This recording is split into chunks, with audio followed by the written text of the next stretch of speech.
Кандайсыздар анан? Жакшыбы? Кандай турасыздар?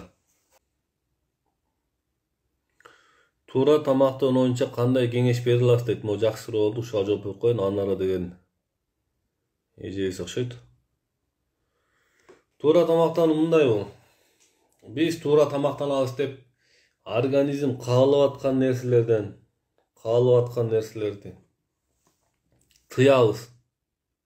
тыябыз. Түшүнүңүздөрбү? Анан организм стресс алат.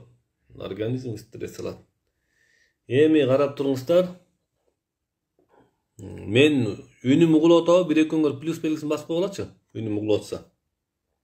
Жана теманы улайык. Ушундай аял киши качан беззащитный болуп калганда эркек киши күчкө кирет. Даңкылдап калат. Анан аял киши акылдуу боло берсе эле эркек кишинин күчү кете берет. Аял киши назиктиги менен ыйык болот. Именно могул жерден жакшылап карап туруңуздар. Аял киши мен назик болушум керек турбайбы? Мен күйөөм алдында мен беззащитный болуш керек турбайбы? Мен защитасы жок болушум керек турбайбы? Деп мо эгобуз, оюбуз ошондой ойлонот. Анан бир байкуш бир кээмен мындай түшүнүңүздөрбү? Анан аял киши ушу мен беззащитный болушум керек турбайбы? Мен жөнөкөй болушум керек турбайбы деп туруп баягы эгосу бечаранын кебетесин кийип алат мен күйөөмө жагайын деп. Ошенткен сайын эркек кишинин гыжыр келет бер жактан. Түшүнүңүздөрбү? Ошенткен сайын гыжыр келет. Көптөн бери стресстен, депрессиядан чыга албай атам дейт. Тазалык керек. Аял кишиге өтө чоң тазалык керек. Аял киши үйдүн куту. Аял киши үйдүн ошогу деп коет. Мен муну китептен или бир нерсени окуп алып айтканым жок. Мен практиканын негизинде сүйлөп атам. Аял киши отудо эметип турган, жанып турган от. Аял киши жаркыраса эле эркек киши автоматик жаркырайт. Балдары жаркырайт. Өткөндө менде бир кызык окуя болду. Эми аттары айтылбайт, мындай айтып кое делик. Бирөөнүн баласы бир жаман адаттар менен бир алек болуп калыптыр. Жаман адаттар менен эми айтпай эле коеюн. Анан бизге келип калды. Бизде бир жумалык медитацияга катышып кетти. Бир жумалык медитацияга катышып кеткенден кийин 5 күндөн кийинби ошол баласы телефон чалып сураптыр. Апа, мен сизден кечирим сурайм деп атам, мына Кудайдын алдында бүттү, мен жаман адаттарымды тыштадым деп туруп тыштап коюптур. Көрдүңүздөрбү? Энелер, силердин аң сезимиңерде ушу балам ушинтип атат, мен балам ушинтип калды.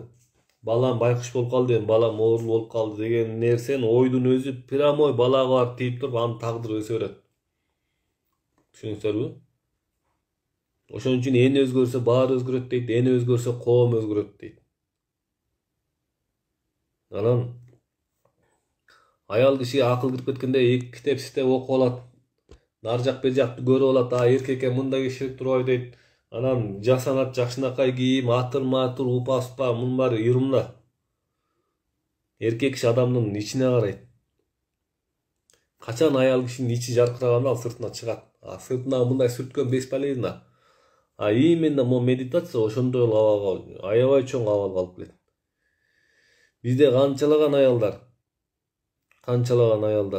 күйөөм карабай калды, анан күйөөм мен менен минтпей койду, анан тигинтпей койду, анан жатпай койду деп келишет. Аял кишиден аялдык энергия кетип калганда, анын ордуна мен акылдуу, мен билем деген кирип кеткенде эркекти түртүп калат. Анан бул эркек байкуштардан айта албайбыз да. Эркектердин баары эле психолог эмес да. Анан түшүндүрө албайт. Анан аял киши тазаланганда эркек киши ага көңүл буруп баштайт. Анан эго дайыма күтөт, нафси. Только жакшы сөз күтөт. Ушу мени минтип койсо экен, ушу мени тигинтип койсо экен, анан мени минтип койсо экен депчи. Анткен сайын эркектин жини келет. Анткен баягы эркек киши ошону көрүп турат. Ал эркек кишиге омунга берилген, аял кишиге эмоция берилген да. Байкуш өлмүштүн эмоциясын кийип алганда эле эркек кишинин жини чыгып баштайт. Ошон үчүн аял кишилер тазалыкка келгенде, эң биринчи очередде тазалыкка келгенде эркек киши өзү эле көтөрүп баштайт аял кишини. Иши жүрүшүп баштайт, эркек кишинин иши жүрүшүп баштайт. Бул мен дагы айтам. Китептен окуп алып айткан жокмун мен бул сөздү. Мен өзүм көп деле китеп окуган эмесмин негизи. Бирок мен только практика менен жетишкем. Только практика менен. Практика кыла берип ошол убакта мен иштеген акчамдын баарын илим-билимге салчумун. Иштеген акчамдын баарын илим-билимге салып, ошол билген адамдарга чай куюп берип жүрүп, ошолордун патасын алып жүрүп, молдолордун артынан канча ээрсип жүрдүм мен. Молдолордун артынан. Билген адамдардын артынан ээрсип жүрдүм, Кудайга шүгүр. Күйөө жок болсочу дейт. Өткөндө бир кыз чалыптыр бизден. Ушул жерге жакшылап бир көңүл буруп коюңуздар. Bir gelin çalıp kaldı kız. Ушундай эркектер менен мамиле түзсөм эле түзө албай атам. Агайым эмне кылам деп. Хорошо иштешели дедим. Анан мен ага шарт койдум. 3 айга чейин эркекке жолугбойсуң дедим. Анан эмне кылам дейт. Медитация кыл дедим. Анан мен индивидуальный медитация менен иштеш баштадым. Bir жума иштештим индивидуальный. İşteşkenden айтат баягы, байке дейт, ушунчалык мага жумуштагылардын баары эркектердин баары дейт, мындай жакшы мамиле кылып башташты дейт. Жакшы мамиле кылып башташты дейт. Урматсы менен анан мекеге чакырып дейт. Анан айттым, адашып кетпе дедим ошол жерден. Көпчүлүк аялдар эркектерди тийишип, свидайнага чакырып, нар жак, бир жак болуп атса, бул только жакшы иш эмес бул. Ага вообще сүйүнбөш керек. Анткени себеби ал могу биринчи центр деп коет. Аял кишинин могу биринчи центри козголуп калганда, ошо эркектер ал доступный болуп калат. Любой эркекке баары эле тийише берет. Анан ошол жерден Кудай деш керек. Анан медитацияны кыла бер дедим, анан кыла берди. Анан кийинки этабында баягы мага башкача ойдо болуп аткан эркектер дейт, уважение өтүп калды дейт. Уважениега.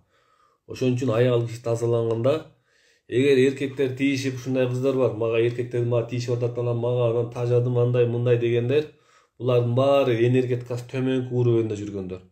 Сенин энергетикаң төмөнкү уровеньде жүрсө, төмөнкү эркектерге только эмне кылыш керек? Жатыш керек деп ойлойт бир эле. Башка нерсе ойлой албайт. Анан эркектердин баары ошол дей берет анан. Анткени адамдын аң сезими төмөнкү деңгээлде жүргөндө. Ичиш керек, жеш керек, кийиниш керек, алтын тагыныш керек, саат тагыныш керек, түрлөп кийиниш керек, жакшыраак кожаный ботинка кийиш керек, мындай тигиндей только ушул эле темада ойлонот. Эс алыш керек, жатыш керек, башка нерсени ойлоно албайт. Жашоонун маңызы ошол болуп калат. Анан медитация десе только медитация дебегиле. Бул жерден мына мусулмандар болсо намаз алып кетишибиз керек. Ошол убакта садака чыгарыш керек, урматсый, карым катнаш мындай барчаны бирдей алып кетиш керек. Мо эмеде биздин курстарда ошону мындай тереңирээк окутабыз. Мо карым катнаш деген эмне, адамга эмне үчүн духовность келбейт. Күйөөмө көлүнө жакпаса ачуусу келип, колуна эмне келсе сындырат дейт. Мен могу Саид Мурат Давлатовду аябай уважать этем. Анткени себеби бул практик киши. Анан көпчүлүк аны жамандашат, 10 аялы бар, анан мындай, анан тигиндей дейт. Мен анын личный жашоосу менен киришкенге акым да жок, ал өзү билет. Бирок мен анын ошол илимин, мындай практикасын аябай баалайм, уважать этем. Ошол кишинин айткан бир жакшы эмеси бар. Любой аялдын дейт, эркектин эмоциясы аялдан болот дейт. Эркек киши эмоцияга батып атабы, жини келип атабы, ал аялдан болот. Аялдын ичи тазаланганда, эркек кишинин эмоциясы түшөт. Аял кишинин эмоциясы тазаланды, эркек кишинин эмоциясы түшөт. Жөнөкөйлүккө келип баштайт. А эркек киши подсознательно ошону аялдын ичиндегини көрүп турат. Аны өзү түшүнбөйт эркектер. Бизде канчалаган каттар келет күнүнө. Аял киши баягы мына өткөндө бир түз эфирден чыкты бир эже. Мен күйөөм ичет, нар жак, бер жак.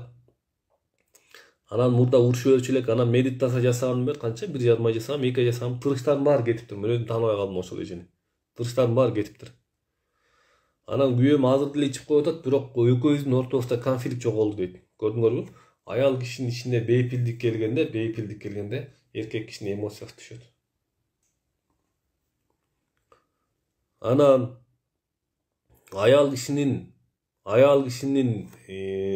рахмат Азиз. Сага да ийгиликтер болсун.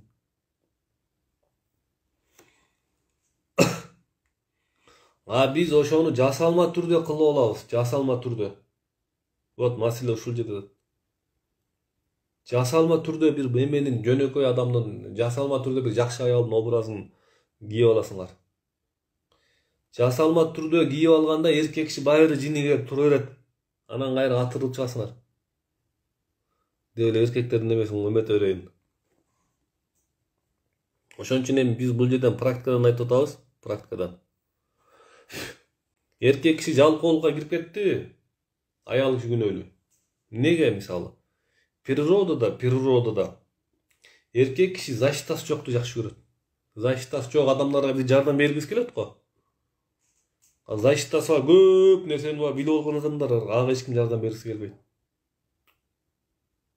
Анан мону угуп алып, мен защитасы жок болушум керек экен деп туруп, мындай бир бакуштун образын кийип алсаңар, 10 күн кесиңер, 20 күн кесиңер, күйөөңө оң болбойсуңар байыры бир.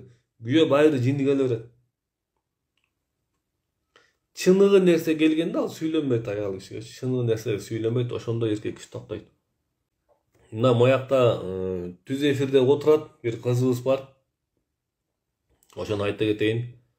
Эгер кааласаң, Гүлү да эле эфирге чыксаңыз болот. Биздин бир силердин подружкаңар Ошко келип кетти. Ошол жөнүндө мен айтып кетейин. Бир сиңдилери бар экен бир кыздын. Анан доктор Өмүрбек чыгыптыр, келгиле мону көрүү жаса десе эле биз ишенбей койдук дейт. Анан жүрүп анан бизге байнага да келбей калды дейт, ашка да келбей калды, жок болуп кетти дейт. Көрөсүңөр, мен силерге доказать этем деп айтып кетти дейт. Анан 1,5 айдан кийин келип калды дейт. Ашка келип калды, байнага ашка келип калды дейт. Подружкалар, эже сиңдилер, мындай бөлөлөрбү, кыскасы ушундай экен да. Анан кирип келгенде эле оозу сачылып калды дейт. Тигини көрүп эле таңыркап бүтпөйбүз дейт. Көрсө мен ал кызды мен деле көрө элекмин. Бирок мындай бир жолу видеозвонокто сүйлөшкөн, бир эле жолу мындай. Плюс анча-мынча баягы эсем эмелерге жооп берип койгом, бизге жазганда агай мындай болуп атат, менде бул процесс болуп атат, мисалы менде ичим өтүп атат или башым ооруп атат десе, аны кандай кылыш керек экен мен контролдоп турам да. Баягы эмесин төлөгөндөн кийин эмеси жоопкерчилиги бар да. Көрүп эле таң калып калды дейт. Көрүп эле оозу сачылып эле таң калып калды дейт, баягы көрүп эле. Анан өзгөрүш келип атат деп мага жазган экен.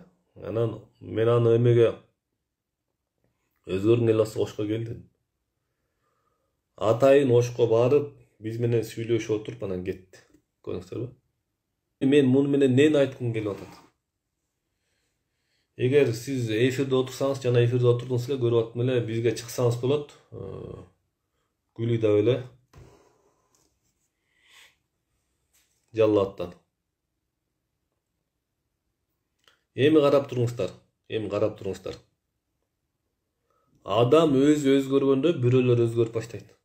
Адам өзгөрмөйүнчө эч ким өзгөртө албайт. Биз ушул информацияны ум менен кабыл алабыз, ум менен кабыл алып туруп эле аны акчага айландырганга аракет кылабыз. Бул жерден андан кармак илешет. Эми бул жөнүндө мен кийинчерээк кененирээк эмелерди өткөрөбүз, сабактарды өткөрөбүз. Адам эмне үчүн кармак илешет, эмне үчүн кармак илешпейт. Агай зопто медитация аркылуу айыкса болот, практикада болду элесиздерде. Практика бизде көп болгон. Анан зоптун эң жакшы жери мо бека деген жасадык. Мен да зоп болуп калгам илгери. Мен илгери айылда жүрүп эле бишек арып калдык. Мен да өтө эмоционалдуу элем. Эмоция менде супер эго бар болчу. Мен бирок ошол бирөөгө жамандыгым жок, бирок ушунчалык эгодо жүргөндү өзүм билчү эмес экенмин. Анан узап болуп калдым. Анан мен эмеден анан биздин эмебиз бар эле, сарайыбыз бар эле. Дарыянын жээгинде. Анан ошол жака бир досум айтып калды, балык жеш керек деп. Көзүм менен жакшы болуп кеттим дейт. Көздү жакшы көрбөй калып, балыкты чийки жейт экен. Эми чийки жеген анда эптеп эле чаллабучу кууруп, или баягы канча мынча отко актабай эле баягы кан панын кетирип туруп анан жеп аттым дейт. Бир 10 күнгө жетпей көзүм таза көрүп кетти дейт. Анан мен угуп калыптым, анан мен да ошо балыкты жеп баштадым. Медитацияны кылып баштадым. Зоб таптаза айып кетти ошондо. Медитацияны кылганда мен азыркы медитацияларды билчү эмесмин. Мен анда кыймылдуу медитацияны билчүмүн. Кыймылдуу медитация коет. Мен Акыл Абдырахманов, Медер Итибаев, Макен Исаков деген агайларым бар. Ошолордон жанагы кыймылдуу медитацияны үйрөнгөм. Жанагы жасаган. Ошону жасап эле мен бир жумада зобум таптаза айып кеткен. Ден соолугум аябай чыңалып кеткен. Каникей айым не дейт? Биз деле вообще урушпайбыз. Ошондо биз тынчтыкка келдимби дейт. Каникей бул жерде бир сизге жооп.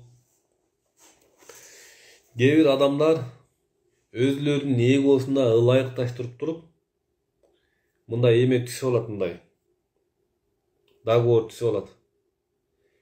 Мен жиним келгенде сен унчукпайсың, сен жиниң келгенде мен унчукпайм. Сен мени сөкпөйсүң, мен сени сөкпөйм деп туруп договор түшүп алат.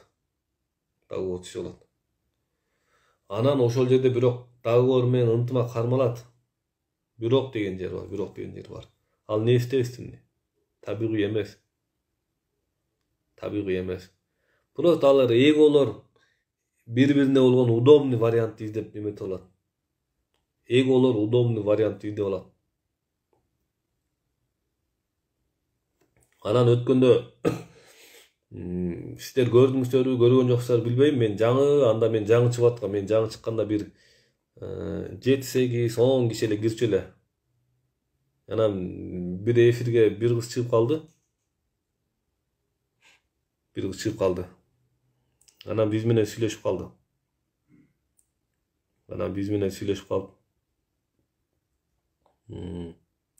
Көп нерсени окуп алыптыр. Анан мен психологияны окудум дейт. Биздин баягы белгилүү психологдордон окуптур. Көп нерсени билип алыптыр. Менде баары жакшы дейт.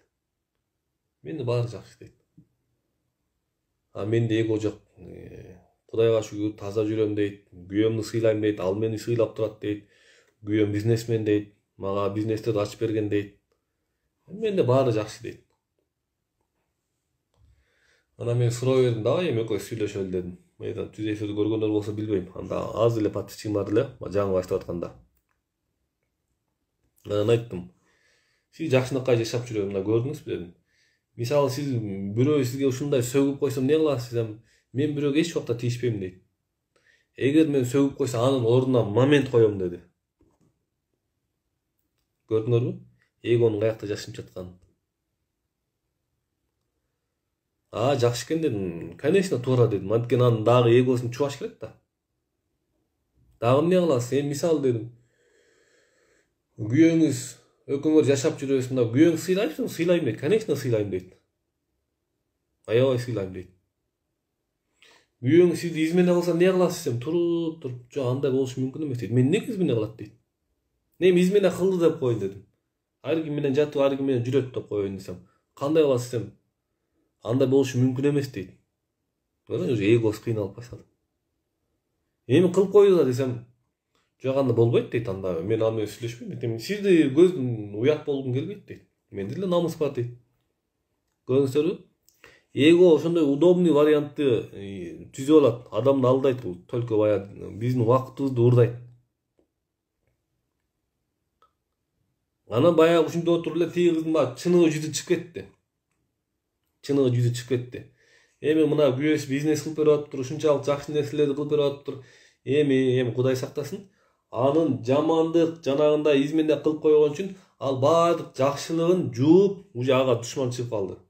Бул жалган да. Туурабы? Бу жерде эголор бири-бирине мындай удобный вариант түшүп алат. Ал жерде эч кандай өнүгүү болбойт. эголор удобный вариантты түшүп алат.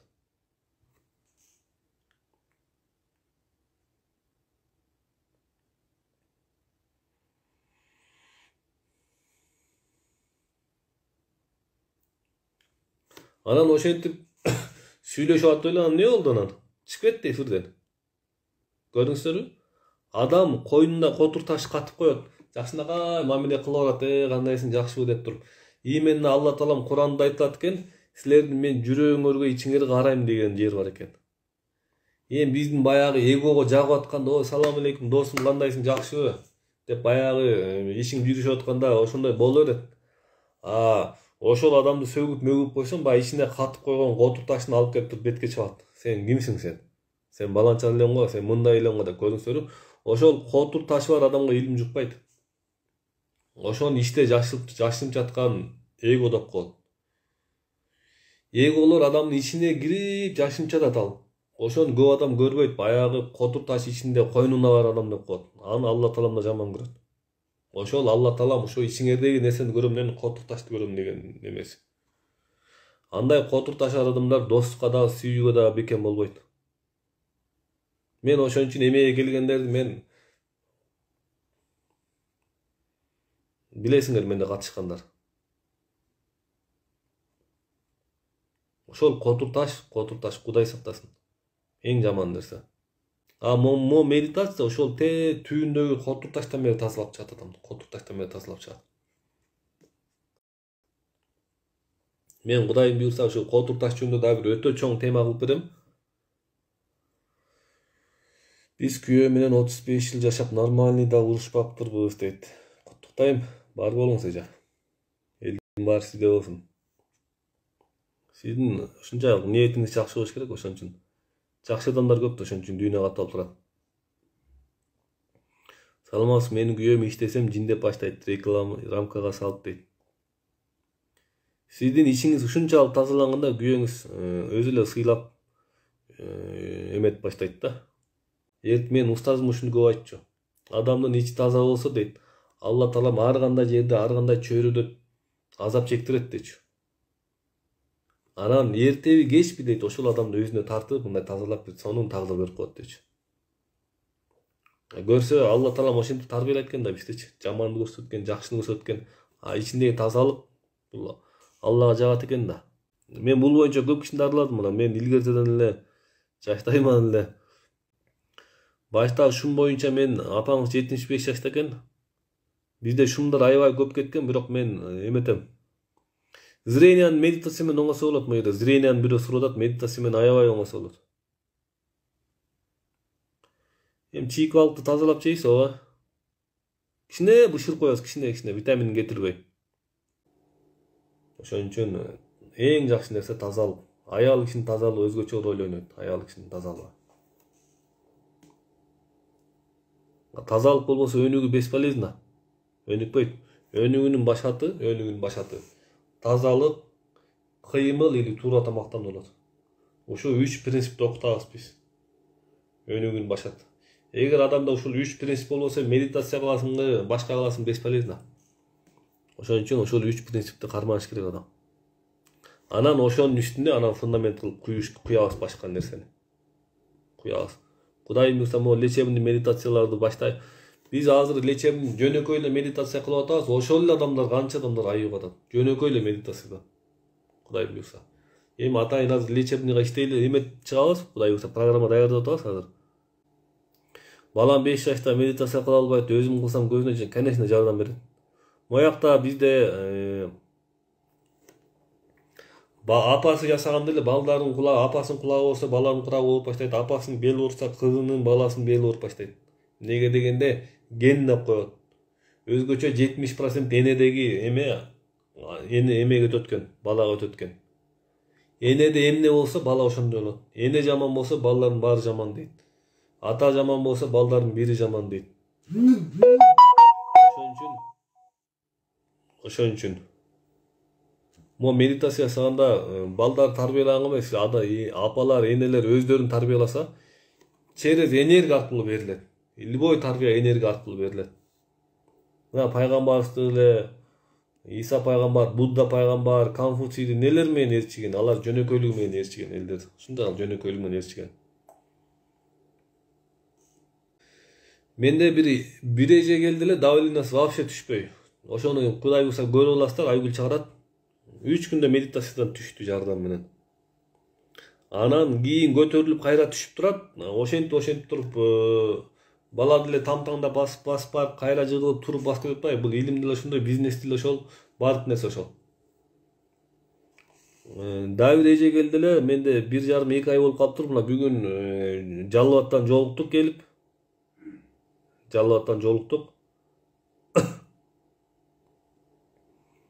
Сахары 20дан ашып кетиптир, ошол түшүп калыптыр азыр. 8ге 7ге түшүп калыптыр. Ошол эже айтты. Мен эмесин, эгер эже уруксат болсо мага эме жазып коюңуз десем, ошол эже айтты, макул мен сүйлөп берейин деди.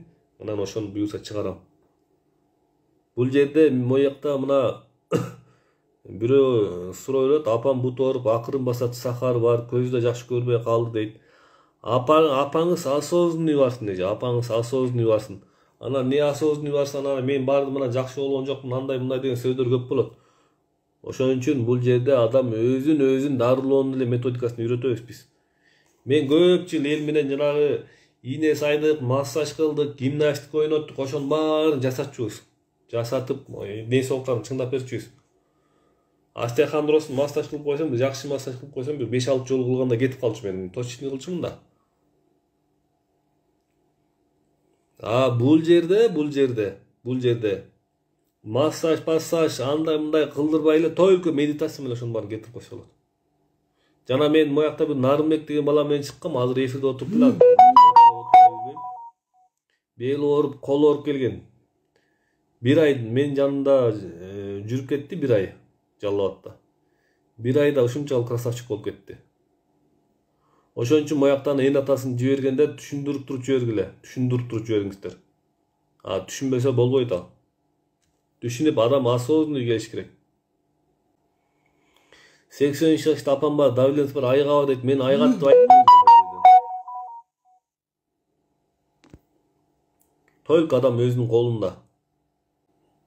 Ошон үчүн бул жерде мен сүйлөп атканым бар, бесполезно, дагы айтам. Мен сүйлөп аткан нерсенин бар жалган нерсе. Только через медитация, через практика аркылуу келет. Баарыңар уктуңар, эгоңор тойгуздуңар. Любой информация эго болуп эсептелет. Эгер аны иштетпесе, бул деген илим, билим жөн эле жана агайым айтмакчы, пространствонун эле мындай эмеси, ориентир пространство деп коет. Или майя деп коет. Бул жерде көп нерсени билип аласың, мисалы адамдычы. Билип алыш оңой эле, андай илимдер аябай көп. Сүт сай деле ошондой. Адамды ушунчалык бир карап эметип койгондо билип коесуң, билип койгондо чот ол. Билип койгондо, өзүң өзгөрбөгөндөн кийин. Сен мындай экенсиң, сен тигиндей экенсиң деп билесиң, конечно, бул керемет илим. Сүт сай деле мен окуган адамдарды биле турган боюнча чоң илимдер бар. Адам басканын эле билип койсо болот. Бутунун структурасынан билип койсо болот. Кийген кийиминен эле билип койсо болот адамдын кандай экенин. Бирок зачем аларды билип алып? Только практика бул жерде. Практика эле кыла бериш керек. Практика гана адамды көтөрүп чыгат. Кудайга коюп, Кудай Алла Таалам ушунчалык керемет зат, Алла Таалам. Просто Алла Таалага тапшырганды билиш керек. Бул жерде иш көп, аябай иш көп. Тапшырганды билгенде эмес керек. Эфирди сактап коеюн.